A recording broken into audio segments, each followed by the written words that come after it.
Bonsoir à toutes et à tous. Quel plaisir de vous retrouver, malgré tout, quand même assez nombreux, pour cette cérémonie des vœux. Merci à tous d'avoir bravé les conditions climatiques pour nous rejoindre ce soir ici dans notre salle des fêtes. Donc tout d'abord, permettez-moi de vous présenter à toutes et à tous mes meilleurs vœux de bonheur, de partage, d'accomplissement et de santé pour cette nouvelle année 2024. Dans quelques instants, vous aurez l'honneur et je l'espère le plaisir de découvrir notre film des vœux.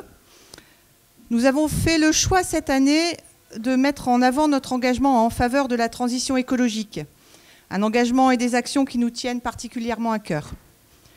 J'en profite pour remercier l'ensemble des agents qui œuvrent au quotidien pour rendre ces actions possibles, sans oublier mes collègues élus, qui, au-delà de leur donner l'impulsion, s'investissent à leur côté dans cette belle cause qui nous concerne tous. Merci aussi à la prod by Marvin et au service communication pour la réalisation de ce film. Puisque nous en sommes au remerciement, un grand merci aux services qui ont travaillé pour que cette cérémonie soit une fête réussie, donc la logistique, l'électricité, l'informatique, le personnel de la salle des fêtes, la restauration, les espaces verts, la communication, la police municipale, et bien sûr le service événementiel. La diffusion du film sera suivie du traditionnel discours de vœux de Monsieur le maire. Ensuite, pendant le vin d'honneur que nous partagerons tous ensemble, je l'espère, vous pourrez profiter d'une animation musicale par Fred au carré, un duo pop jazz électro atypique composé de Fred Pisson à la trompette et au bugle et Fred Vandeput à la clarinette basse. Frédéric Vandeput, qui n'est autre que notre nouveau directeur du conservatoire. Merci à eux pour leur présence à nos côtés aujourd'hui. Pour terminer, je vous souhaite de passer une très belle soirée en notre compagnie. Je vous remercie pour votre attention. Et avant de laisser la parole à votre maire Pierre-Michel Bernard, place au film des vœux. Merci.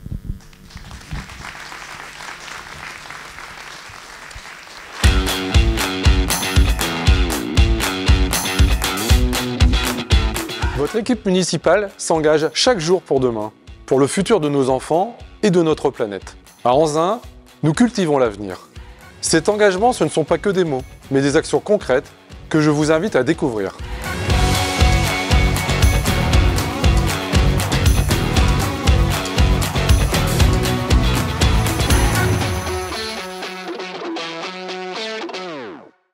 Le développement durable au niveau de la ville d'Anzin, c'est vraiment un engagement. Il y a des choses qui ne se voient pas forcément et il y a des choses qui sont mises en avant. Le projet de l'agriculture urbaine, qu'est-ce que c'est concrètement?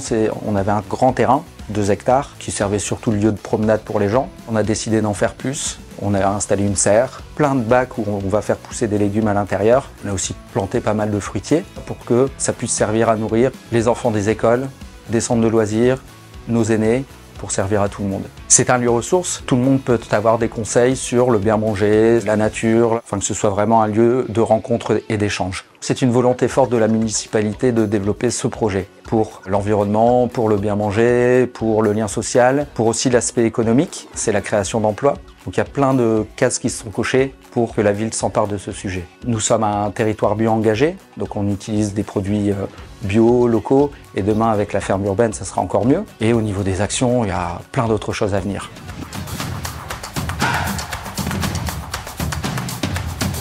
Nous sommes une association, les Copines Créatives. Aujourd'hui, nous faisons les sacs réutilisables pour éviter les déchets des sacs en plastique. La mairie a fait un très bon geste pour l'écologie. Quand on voyait des sacs plastiques qui volaient sur les marchés, c'est quand même un petit peu dommage que tout s'envole. Il faut faire comme nos parents, prendre le petit sachet, le filet et faire ses courses. Là, vous allez avoir un sac, vous le nettoyez, vous le reprenez, vous le réutilisez. C'est un marché éco-responsable. Il n'y a qu'ici en Anzin qui comprend ça. C'est une bonne action, il faut continuer comme ça, dans ce sens-là, c'est très bien. Chapeau à Anzin, c'est la seule ville qui s'engage à être éco-responsable. Avec Monsieur Carotte, Monsieur Poireau, imaginez la chance qu'ils ont.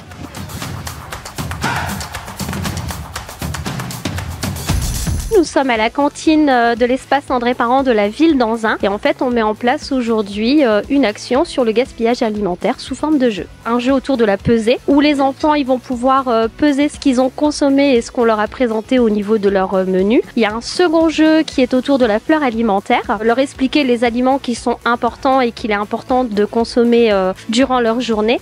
Et le troisième jeu, c'est un jeu de plateau qui permet aux enfants d'avoir des petites questions et de pouvoir interagir sur tout ce qui est le recyclage et l'environnement. Pourquoi ce projet? Parce que les enfants se posent énormément de questions autour de notre planète et que c'est avec eux qu'on va faire en sorte que notre planète se porte mieux. On a appris que faut pas trop gaspiller, faut bien manger, stop au gaspillage alimentaire.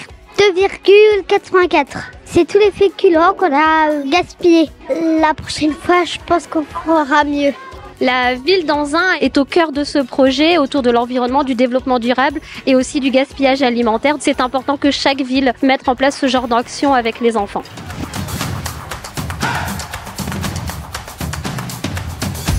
Aujourd'hui, on inaugure les chemins de la forme. C'est un moyen très simple de faire du sport santé en marchant, en courant et de se cultiver. C'est un parcours de 9 km 500 à l'intérieur de la ville et on découvre la ville très facilement. Vous avez un QR code que vous pouvez flasher. Vous avez donc des capsules audio ou des capsules vidéo vous montrant ou des activités physiques ou l'historique des bâtiments. Anzin est un haut lieu de mémoire industrielle, un haut lieu de mémoire culturelle aussi puisque Émile Zola y est venu et qu'une grande partie du roman Germinal est inspirée très clairement par Anzin. Ça faisait partie, on va dire, des priorités municipales dans le cadre du sport santé avec un aspect ludique pour la connaissance des bâtiments du territoire. Cela contribue à entretenir cette mémoire du patrimoine d'Anzin.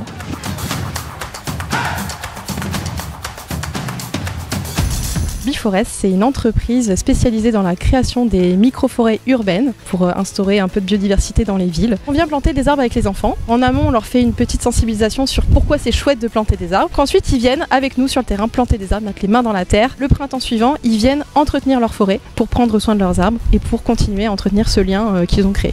Pour les enfants, on sait que c'est l'avenir. C'est très important de toucher ce public-là en particulier. J'ai appris tout le cycle de l'eau et que sans les arbres, on pourrait pas vivre en fait. J'ai appris comment vit la nature. Si on jette des déchets, ça va polluer la terre et tous les arbres vont mourir. C'est un projet qui est mené par la ville, qui souhaite valoriser la biodiversité, avoir un impact. Et les villes, elles ont vraiment un pouvoir important pour sensibiliser le public.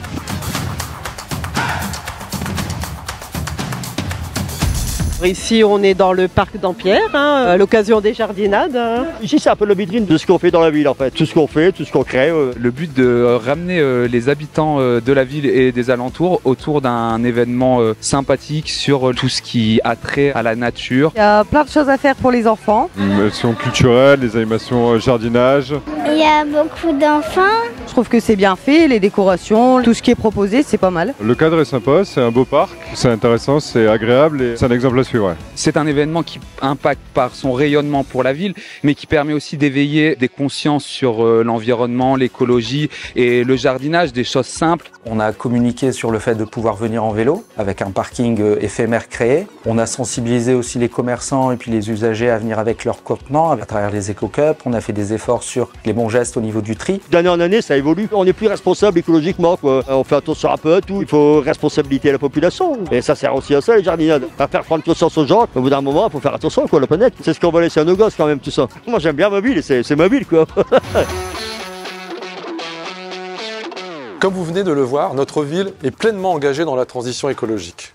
Après les nombreuses actions menées en 2023, nous comptons bien sûr poursuivre ensemble sur le même élan en 2024. Car ces actions, je ne les mène pas seul. Je peux compter sur l'aide et le soutien des agents de la ville et de mon équipe municipale. Une équipe soudée, une équipe dynamique, des hommes et des femmes engagés et motivés. Tous convaincus qu'ensemble, nous pouvons faire bouger les choses.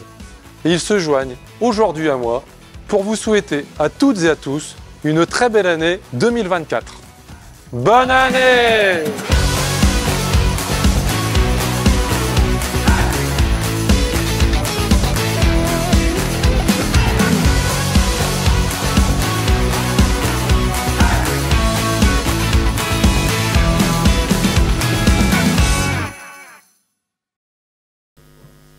Monsieur le sous-préfet, un grand merci. C'est vrai que les conditions météorologiques, ça fait peut-être une dizaine d'années qu'on n'a pas vu autant de neige dans le Valenciennois.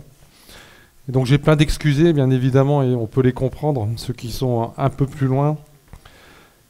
Mesdames, Messieurs les élus, Mesdames, Messieurs les représentants des administrations, du commerce, de l'artisanat, de l'entreprise, les représentants des associations locales, Mesdames, Messieurs, chères Anzinoises, chers Anzinois, chers amis, Merci tout d'abord d'être revenus, relativement nombreux, parce que c'est vrai que quand on a vu les conditions météorologiques, on s'est dit, bon, on va être une dizaine, on va pouvoir sans problème accéder au buffet. Parfois, il y a des années où c'est un peu compliqué, donc je tenais vraiment à remercier très sincèrement ceux qui ont fait le déplacement pour bénéficier, on va dire, de cette cérémonie des vœux. C'est l'occasion aussi d'évoquer tout ce qu'on met en place sur la commune depuis de nombreuses années, mais c'est vrai que sur ce mandat-ci, on a dit qu'on essayait de passer la vitesse supérieure pour l'environnement.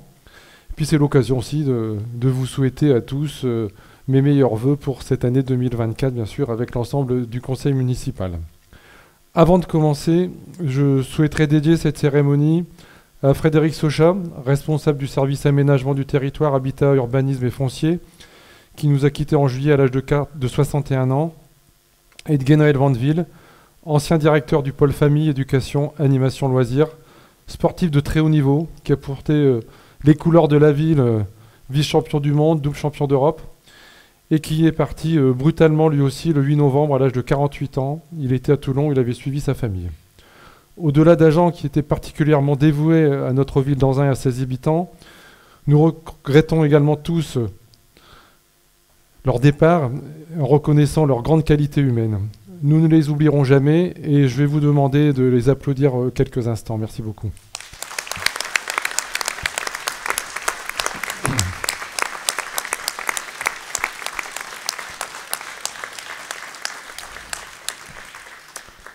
Merci pour eux. Bon, c'est toujours difficile de faire une suite sur ce type de message. L'an dernier, nous nous retrouvions donc ici même, après 2 ans d'absence due à la crise sanitaire, dans un contexte national et international pour le moins tendu. Malheureusement, force est de constater que nos vœux de paix, de concorde et d'apaisement n'auront pas été entendus. La guerre en Ukraine, que nous espérions courte, s'enlise. Le conflit israélo-palestinien ressurgit avec ses terribles exactions et n'épargne malheureusement pas les populations civiles des 2 camps. Le contexte inflationniste se stabilise mais perdure et se rappelle à tous, chaque jour, lorsque nous faisons nos courses, nous devons payer nos différentes factures. Notre pouvoir d'achat était durement touché et je ne peux m'empêcher d'avoir une pensée pour les plus fragiles d'entre nous qui ont des difficultés croissantes et ça devient vraiment de plus en plus compliqué pour nombre de nos habitants. Merci à nos associations caritatives, les Restos du Cœur, le Secours Populaire notamment, pour leur investissement. Merci aussi à l'Espace de vie sociale Guy Bedos pour toutes les actions menées, bien sûr pour votre aide alimentaire, mais pas uniquement. Et merci aussi bien évidemment aux agents et aux élus du CCAS qui interviennent quotidiennement pour aider nos habitants. Je reçois régulièrement ces derniers temps des courriers, notamment de retraités, qui commencent à se poser les questions, c'est comment nous allons arriver à payer nos factures. Les fonds d'aide pour le gaz et l'électricité ont augmenté de 65% sur Anzin en 2023.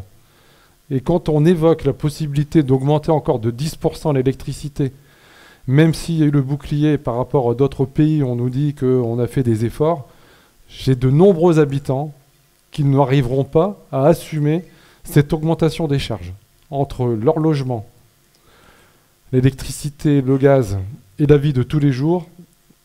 Honnêtement, c'est compliqué et je crains vraiment une grosse catastrophe sociale si on n'arrive pas à mettre un point mort sur ces différentes augmentations. Les conférences mondiales sur le climat s'enchaînent, mais ne semblent pas prendre la mesure des changements qui s'imposent. Et déjà, nous faisons face aux sécheresses, à des feux destructeurs et à des inondations sans précédent. Je tiens d'ailleurs à témoigner de tout mon soutien aux populations sinistrées du Nord-Pas-de-Calais et plus particulièrement du Pas-de-Calais qui ont été doublement frappées en l'espace de quelques semaines. Les images télé parlent d'elles-mêmes et on peut comprendre le désarroi de ces populations. Churchill disait « Mieux vaut prendre le changement par la main avant qu'il nous prenne par la gorge ». C'est un peu dans cet esprit que nous avons choisi la thématique du film que vous venez de visionner. Pour vous montrer qu'à Anzin, nous avons pris la mesure de l'urgence climatique et que nous agissons chaque jour pour notre planète et donc pour nos enfants. Nous sommes conscients que le défi climatique est un défi mondial. Mais nous sommes aussi convaincus que l'action relève également du local et que notre avenir dépend en partie des décisions prises à notre échelle. Nous croyons fermement qu'ensemble, nous pouvons faire bouger les choses. Je ne vais pas vous refaire le film, qui est très explicite sur bon nombre de nos actions en faveur de l'environnement. Notre ferme urbaine du Galibo et ses 2 hectares de poumons verts en plein cœur de ville et d'agglo. Notre marché éco-responsable, qui a permis de diviser par 4 le volume des déchets produits à chaque marché. L'éducation de nos élèves au gaspillage alimentaire ou à l'entretien de notre micro-forêt. Et la sensibilisation de l'ensemble de la population à l'importance de la nature et aux éco-gestes grâce à nos jardinades qui en 2023 sont devenus l'événement éco-responsable par excellence. Et ce n'est pas tout. Nous maintenons les principales mesures de notre plan d'action énergétique qui nous a permis l'an dernier de réduire notre consommation d'électricité d'à peu près 10% et de plus de 40% de notre consommation de gaz. Ces résultats ont été obtenus grâce à la participation de tous, les techniciens, les élus et surtout nos associations qui elles aussi ont été mises à contribution, notamment pour l'occupation des salles de sport et pour le chauffage qui a été baissé mais maintenu en permanence. Nous poursuivons la rénovation des bâtiments communaux en priorisant les plus énergivores. Nous accélérons encore la rénovation de notre éclairage public en triplant pour la 2e année consécutive la somme qui est habituellement consacrée. 450 000 € encore pour cette année pour les remplacements des anciens luminaires par des ampoules LED moins énergivores et modulables à distance. Ces actions et de nos nombreuses autres en faveur de notre cadre de vie nous ont permis l'été dernier de recevoir en toute confiance le jury du label des villes et villages fleuris. Notre travail était récompensé par le maintien de la 3e fleur avec les encouragements du jury. Bravo à tous les services, parce que c'est un travail transversal, à tous les élus qui travaillent main dans la main pour maintenir cette qualité de service et ce niveau d'exigence. Car quoi qu'on en dise, nous avons la chance de bénéficier en Ain d'une vraie qualité de vie. Oui, notre ville est attractive, comme en témoigne l'accroissement récent de notre population, puisque nous venons de repasser au-dessus du 13 500 habitants, et l'installation régulière de nouveaux commerçants ou de services. J'en ai croisé un juste avant l'officialisation du début de cette cérémonie. Nos commerces, notre marché, reconnu bien au-dessus du Valenciennois, nos stationnements gratuits, nos nombreux services à la population, notre tissu associatif, riche et varié, font dans une ville à taille humaine où il fait bon vivre. Les demandes de logement qui ne cessent de croître, plus de 800 demandes en attente. Nous travaillons au quotidien pour renforcer cette attractivité. Par exemple, nous nous étions engagés à embellir nos entrées de ville. Le travail a commencé cette année avec l'entrée la plus fréquentée, celle de la Croix d'Anzin. On ne peut pas la louper, la fresque. 12 mètres de haut, réalisée par l'artiste Isgrave, qui illumine donc cette entrée de ville depuis juin et qui a fait, pour une fois, l'unanimité de tous, même des réseaux sociaux. Alors ça, il faut le dire, parce que même dans les réseaux sociaux, je crois qu'on n'a pas eu un post qui était négatif. Pour rendre notre ville plus attractive, il faut également de la sécurité, qui est un point essentiel. Chaque année, depuis ce mandat, nous mettons 150 000 € pour équiper de caméras de vidéoprotection supplémentaires, visionnées en direct dans notre centre de supervision urbain. Un nouveau chef de la police municipale a été recruté cette année, qui est également le chef de la police pluricommunale, qui nous permet, avec les communes de Rhêmes et de Petite Forêt, de mutualiser nos forces et nos moyens matériels et humains pour une présence policière renforcée sur notre territoire. Sans oublier le travail collaboratif de qualité mené régulièrement avec la police nationale. Le Conseil intercommunal de sécurité et de prévention de la délinquance, lui aussi commun en 3 villes, intensifie ses actions de prévention auprès de nos écoliers et de nos adolescents. Des actions ludiques, comme des escape games, des pistes d'éducation routière ou du théâtre participatif, permettent de faire passer bien des messages à nos jeunes. Car la jeunesse reste l'une de nos préoccupations majeures. C'est notre avenir. Rien que sur ce mandat, depuis 2020, 3 écoles ont été réhabilitées. La dernière en date, l'école Simone Veil, inaugurée le 1er décembre dernier, avec là aussi, comme pour la ferme urbaine, la présence de monsieur le sous-préfet.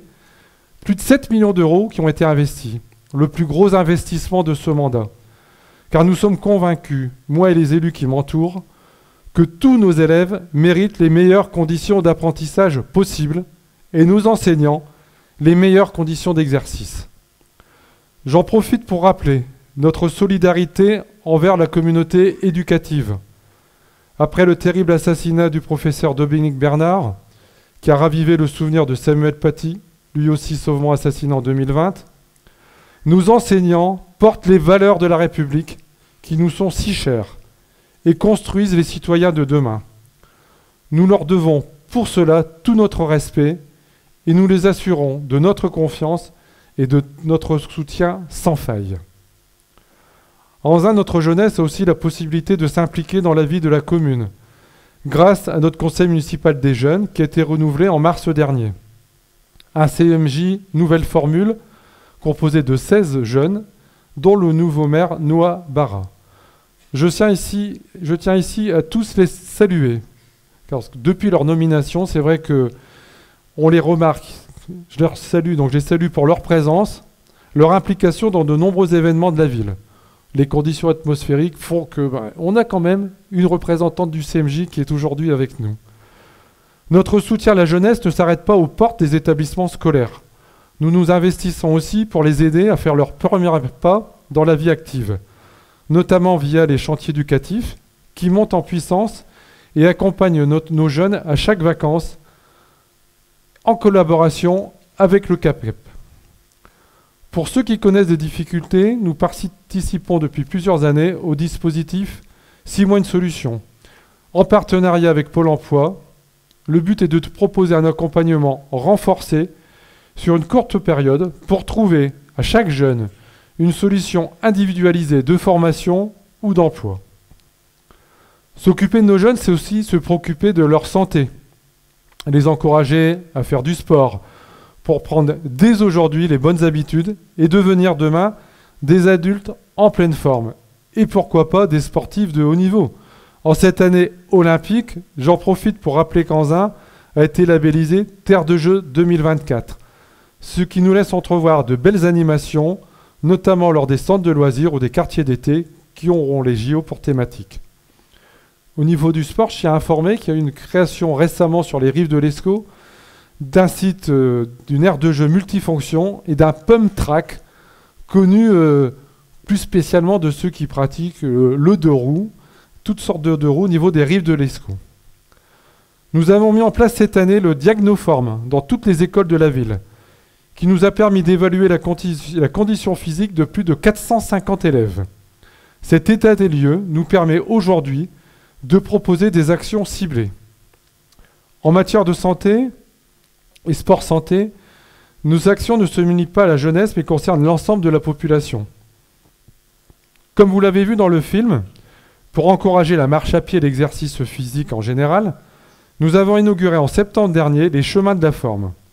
Ce sont 9,5 km de parcours sportifs et culturels, à faire entièrement en partie, seul ou en famille, à votre rythme, et qui vous permettent en plus de découvrir de façon interactive le patrimoine culturel de notre belle ville. De nouvelles actions ont également vu le jour en 2023, visant à encourager la mobilité douce, et plus particulièrement le vélo. Des ateliers de réparation de vélo, des ateliers de remise en selle, 2 grandes sorties vélo, ludiques, conviviales, en partenariat avec Anzin Recycle et le Vélo Club de l'Escaut. Alors bien sûr, vous me direz qu'en matière de pistes cyclables, nous avons encore du chemin à faire. Et c'est vrai. Alors nous y travaillons en ce moment même en collaboration avec Valenciennes Métropole. Le plan vélo est l'un de nos grands chantiers de demain, qui consistera à créer de nouvelles pistes cyclables dans notre ville et au-delà, pour rouler à vélo en toute sécurité et nous relier aux autres communes de l'agglo. Pour en finir avec le sport santé, comment ne pas évoquer la première édition de l'Anzinoise qui a eu lieu le 5 novembre dernier, avec plus de 1000 participants, avec la présence d'un village santé qui a fédéré plusieurs associations sur la place. Un bel événement sportif et solidaire, puisque le club de l'AS Anzinoise Athlétisme, qui était le partenaire, a remis un chèque de 2000 € à la Ligue contre le cancer. Des athlètes accomplis, mais aussi des coureurs amateurs, des marcheurs venus en solo, en famille, pour cette belle fête du sport qui a permis à Anzin de rayonner bien au-delà du Valenciennois. Nous vous donnons d'ores et déjà rendez-vous pour la prochaine édition, le 3 novembre prochain. Par ailleurs, pour les initiés, je signale que le circuit a été labellisé et permettra donc aux coureurs de se qualifier pour les championnats de France. Comme je le disais, cet événement sportif était une première. Mais nous ne sommes pas étonnés de la réussite, tant à Anzin nous avons le goût et la culture de la fête et de ces organisations importantes.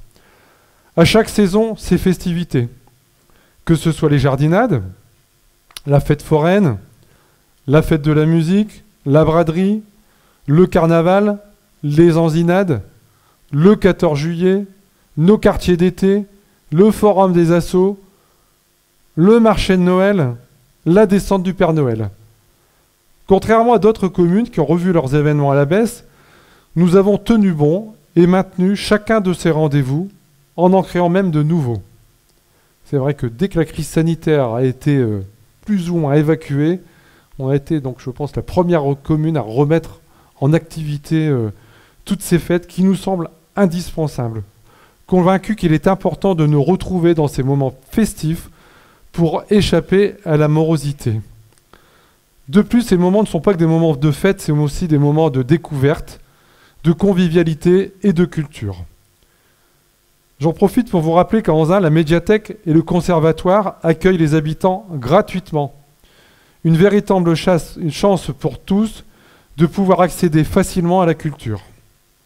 En avril 2024, la médiathèque d'Anzin sera l'une des premières, avec les médiathèques de Valenciennes et de Quérenin, à être mise en réseau au niveau de l'agglo. C'est une bonne nouvelle pour les Anzinois qui, grâce à une seule carte, pourront accéder gratuitement aux autres médiathèques du secteur et à une multitude de nouveaux services. Nous travaillons également à une restructuration des espaces de la médiathèque. Dans quelques semaines, ces services se concentreront à l'étage du bâtiment. Le rez-de-chaussée deviendra un tiers-lieu ouvert à tous, où vous pourrez venir vous détendre, travailler, consulter des magazines, participer à des ateliers proposés par les associations de la ville ou les services municipaux. Un petit clin d'œil pour la médiathèque, la nuit de la lecture qui a lieu ce samedi, et la médiathèque vous y attend bien évidemment de 12h30 à 20h. Concernant le conservatoire, il connaît actuellement une nouvelle dynamique, impulsée notamment par son nouveau directeur Frédéric Van de Putte. De nombreux projets musicaux vont se concrétiser cette année. Concernant la rénovation des locaux, qui devient plus que nécessaire, nous travaillons avec Valenciennes Métropole sur la création d'un grand centre culturel à l'arrière du théâtre, qui accueillera dans quelques années le conservatoire, l'école de danse Soletico et le campus des musiques actuelles. À propos du CMA, nous nous félicitons de l'accueillir d'ores et déjà dans notre commune, puisqu'il occupe depuis septembre les locaux de l'ancienne trésorerie. C'est un atout supplémentaire pour la vitalité et l'offre culturelle. Merci à son directeur Arnaud Adam de nous avoir accordé sa confiance, car plusieurs communes s'étaient positionnées pour les accueillir. Lors de mes derniers vœux, j'avais insisté sur la solidarité qui nous caractérise. 2023 n'aura pas failli la réputation de notre ville, bien au contraire. Nous avons eu l'immense plaisir d'inaugurer en septembre les locaux de la Maison des Solidarités, qui accueille dans l'ancien centre technique municipal réhabilité les Restos du Cœur et le Secours populaire. Quelle surprise de voir le fils de Coluche, Romain Colucci, venir à cette inauguration pour saluer notre initiative et rappeler à quel point elle est importante par les temps qui courent. Augmentation très importante du nombre de bénéficiaires liée bien évidemment à la baisse du pouvoir d'achat. Je tiens à rappeler également qu'à Anzin, on met donc à disposition ces locaux pour nos associations, mais que nous prenons en charge également les fluides pour que le maximum d'argent récolté par ces structures bénéficie vraiment à nos habitants. En 2023, nous avons défendu l'inclusion sous toutes ses formes, avec la journée des droits des femmes en mars, le mois de l'autisme et de la neurodiversité en avril, un mois dédié à la cause LGBT en mai, la nuit du handicap en juin, avec un vrai succès lors de cette première édition, et la semaine de l'illettrisme en septembre. À chaque fois, de nombreuses animations étaient organisées pour rappeler l'importance de la tolérance et de l'acceptation de l'autre. Certaines de ces manifestations seront renouvelées cette année, car à Anzin, la différence est considérée comme une richesse et nous essayons, à notre échelle, de poser les briques d'une société plus inclusive. Les personnes âgées peuvent aussi parfois avoir, à juste titre, le sentiment d'être exclues de la commune. Chez nous, je pense que ce n'est pas le cas. Nos seniors ne sont pas oubliés, que ce soit par le CCS sur des soutiens financiers, chèque d'accompagnement personnalisé pour les non imposables au printemps, et pour Noël, un chèque cadeau, 2000 seniors qui ont bénéficié cette année d'un coup de pouce complémentaire, 40 € par habitant, pour compenser justement les difficultés, c'était 30 € l'année dernière.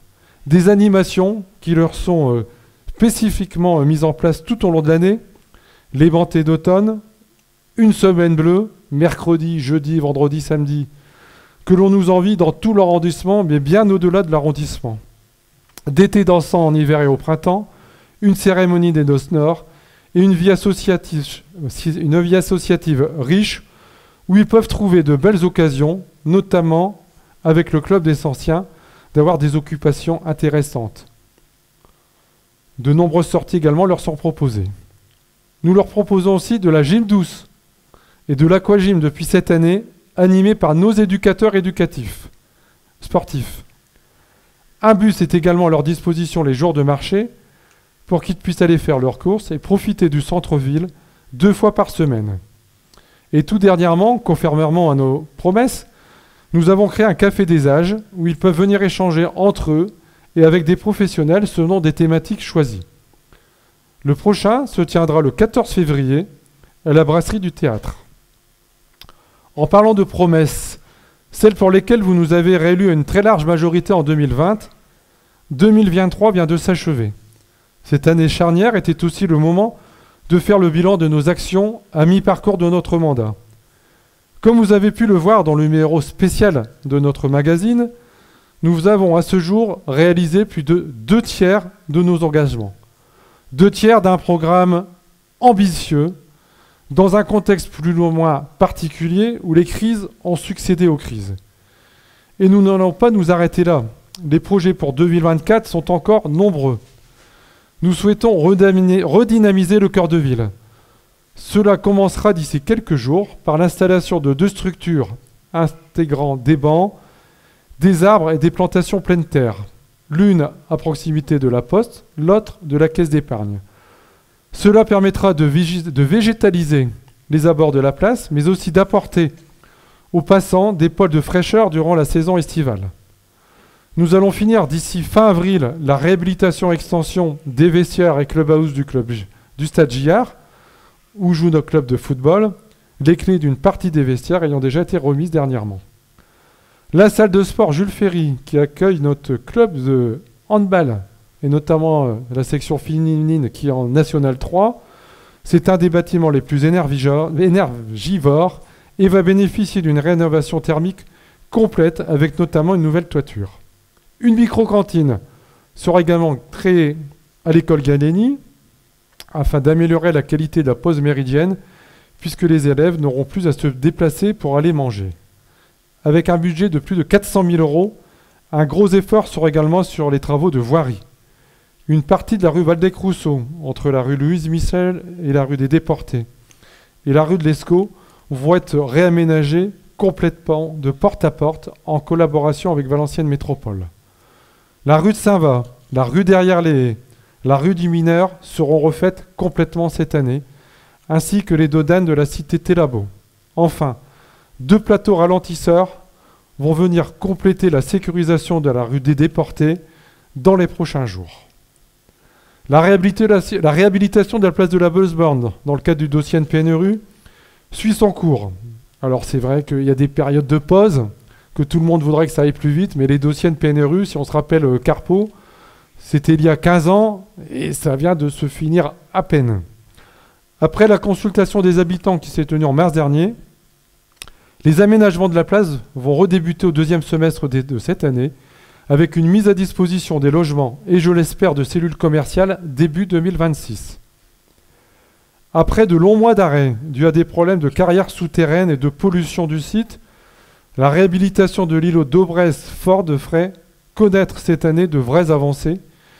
Une fois ces difficultés réglées, en 2024, la construction des logements pourrait commencer début 2027. Merci à vous, monsieur le sous-préfet, de nous avoir soutenus. Il y a à peu près 4 millions d'euros pour traiter les carrières et la pollution. Bien évidemment, sans le coup de main de l'État, ça devenait très compliqué à gérer. Et donc, nous avons tenu, grâce, il faut le dire, à votre participation active, à l'obtention d'1 million d'euros, qui a fait que l'agglo et la commune participeront bien évidemment au delta qui reste en charge, pour enfin sortir un projet qui est dans les valises depuis quelque temps maintenant. Au total, en 2024, ce sont presque 5 millions d'euros qui ont donc été programmés et qui viennent se rajouter aux 23 millions d'euros depuis 2020 pour nos écoles, nos équipements sportifs, nos bâtiments, nos rues, notre sécurité, notre environnement. Avec un seul but, améliorer sans cesse votre qualité de vie et votre cadre de vie. Tout cela, je le rappelle, parce que c'est rare, et quand même là, il faut le souligner, sans aucune augmentation des taux d'imposition communaux depuis 16 ans, et sans augmenter les tarifs des services à la population. Cantine à 1,50 € depuis de nombreuses années pour tous. Gratuité d'accès à la médiathèque et au conservatoire. Gratuité des stages sportifs et de l'école des sports. Classe de neige pour nos enfants pour une semaine complète, 64 €. Tout ça en maintenant nos soutiens aux associations, puisque les subventions n'ont connu aucune baisse sauf raison spécifique depuis de nombreuses années. Dans certaines communes, le choix a dû être fait de rogner sur la qualité des services, d'augmenter les tarifs ou même de supprimer certains services. Ce n'est pas et ce ne sera pas notre cas à Anzin tant que je serai là. Tout ceci est possible grâce à une gestion saine, rigoureuse, mais aussi ambitieuse des finances de la commune. Je remercie pour cela l'ensemble des services de la ville, les membres du conseil municipal pour leur investissement à mes côtés. Alors des remaniements, il en a partout. Il y en a eu dernièrement, il y en a eu aussi dans notre ville. Et puis il ne faut pas se voiler la face. À partir du moment où on considère qu'il y a un manque de loyauté vis-à-vis du maire ou de l'équipe municipale, et surtout de l'équipe municipale, il faut du changement. Donc depuis peu, on a donc un nouveau premier adjoint, puisque c'est M. Berrier que tout le monde connaît, puisqu'il est là depuis de nombreuses années. Et puis un autre élu qui est là depuis moins longtemps, voilà, M. Tettini. Avance-toi, Aldo, parce que c'est l'occasion, parce qu'on a aussi de nombreuses associations qui sont présentes. Donc c'est M. Tettini qui est présent ici aujourd'hui, et qui prend donc la charge d'être adjoint donc, aux associations sport, jeunesse, éducation, et en qui je fais pleine confiance pour continuer toutes les actions qui sont mises en place et qui sont impulsées par l'équipe municipale. Pour terminer, laissez-moi vous souhaiter à tous et à tous, en mon nom et au nom du conseil municipal, mes vœux les plus sincères de bonheur, rêve, il faut continuer de rêver, de succès dans votre vie professionnelle comme personnelle, tous mes vœux de santé bien évidemment. Prenez soin de vous, prenons soin de nous et surtout, continuons à prendre soin les uns des autres. Merci pour votre écoute et bonne soirée à tous et surtout, soyez prudents pour votre retour. Merci beaucoup.